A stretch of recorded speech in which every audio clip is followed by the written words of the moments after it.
Commander 10 corps lieutenant general Azhar Abbas نے کارگل کے hero شہید لالک جان نشان حیدر کے مزار پر حاضری دی، پھول چڑھائے اور فاتحہ خوانی کی۔ مزید دیکھتے ہیں گزر سے دردانہ شیر کی رپورٹ میں۔ Commander 10 corps lieutenant general Azhar Abbas نے force commander northern areas major general Ehsan Mahmood Khan کے ہمراہ کارگل کے ہیرو لالک جان نشان حیدر کے مزار پر حاضری دی۔ اس موقع پر مشیر خوراک گلگت بلتستان غلام محمد نے عمائدین یاسین کے ہمراہ کمانڈر 10 کور کا استقبال کیا۔ کمانڈر 10 کور اظہر عباس نے شہید کے مزار پر سلامی دی، پھولوں کی چادر چڑھائی اور فاتحہ خوانی کی۔ اس موقع پر پاک آرمی کے ایک چاق و چوبند دستے نے شہید کے مزار پر سلامی دی۔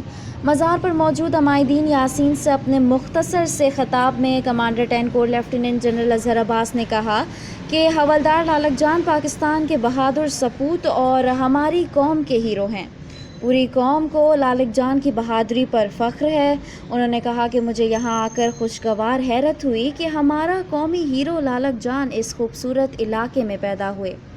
آپ لوگ خوش قسمت ہیں کہ آپ لالک جان جیسے بہادر سپوت کے وارث ہیں۔